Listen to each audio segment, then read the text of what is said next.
Hi friends, అందరికీ నమస్కారం. మీరు చూస్తున్నారు గని ఇంటర్నెట్.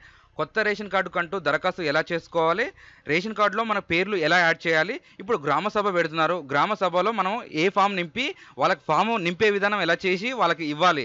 ఇప్పుడు గతంలో మనం మీ సేవలో చేసుకున్నది, నెక్స్ట్ ప్రజాపాలన అప్లికేషన్ పెట్టుకుంది, లేదా మళ్ళీ ఇవ్వాలా అనే డౌట్ మీకు చాలా మందికి ఉన్నది. ఇంతకుముందు ఒక వీడియో చేస్తే నాకు దానికి చాలా కామెంట్స్ వచ్చాయి. దాని గురించి కూడా ఆ డౌట్స్ అనేది మీకు క్లారిటీ చేయడానికి ఈరోజు ఈ వీడియో చేస్తున్నాను.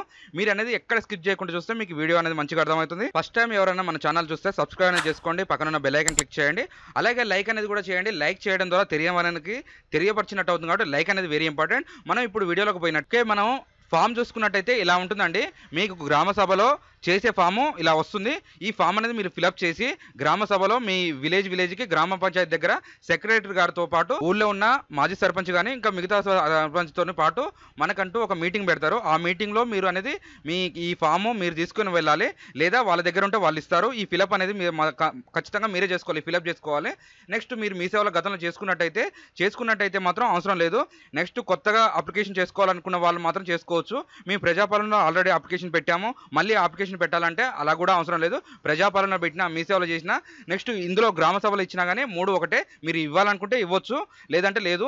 ఇవనేది ఫామ్స్ అనేది వాళ్ళు వెరిఫికేషన్ చేసుకున్న తర్వాత ఇవన్నీ తీసుకువెళ్ళి కలెక్టర్ ఆఫీస్కి పోతాయి. అప్పుడు దాని నుంచి వెరిఫికేషన్ అనేది నడుస్తుంది. ఓకే, ఈ ఫామ్ ఎలా ఫిలప్ చేయాలనేది దాని గురించి చూసుకున్నట్టయితే ఇక్కడ కుటుంబ యాజమాని పేరు అంటే మీ ఇంటికి హెడ్ ఎవరు ఉంటారో వాళ్ళ నేమ్ అనేది ఇక్కడ రాసుకోవాలండి. ఇది ఓన్లీ కొత్తగా చేసుకోండి అనుకునే వాళ్ళకి మాత్రం ఇది. నెక్స్ట్ కింద తండ్రి లేదా భర్త పేరు, నెక్స్ట్ చిరునామా, నెక్స్ట్ మీకు ఇక్కడ కులం మీ క్యాస్ట్ ఏందనేది కూడా రాయాలి. నెక్స్ట్ ఆధార్ కార్డ్ నెంబర్ రాయాలి ఇక్కడ. నెక్స్ట్ ఇక్కడ మొబైల్ నెంబర్ రాయాలి. నెక్స్ట్ కిందికి అట్లనే స్క్రోల్ డౌన్ చేసుకున్నట్టయితే మీకు ఇక్కడ సంఖ్య ఉంటుంది. 5 వరకు రాసుకోవచ్చు. ఇంకా మిగతా మీ కుటుంబంలో ఎంతమంది ఉంటే యాడింగ్ చేసుకునే వాళ్ళది.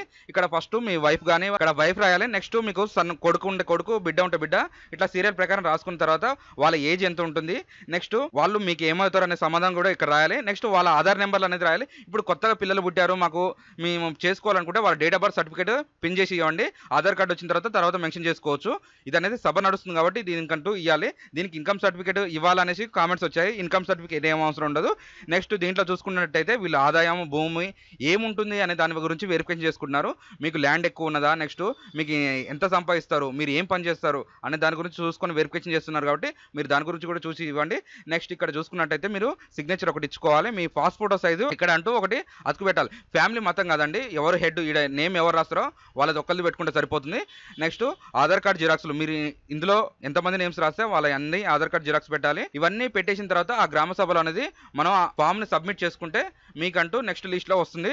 నెక్స్ట్ వీడియో చేసేది ఏంటంటే ఇంద్రమిల్లులో దరఖాస్తు ఫామ్ ఎలా ఫిలప్ చేయాలి, మీరు లిస్ట్ అనేది ఓపెన్ అయింది, ఆ లిస్ట్ ఎక్కడ చూసుకోవాలనేది కూడా నెక్స్ట్ వీడియో చేస్తాను. ఇదండి ఈరోజు వీడియో.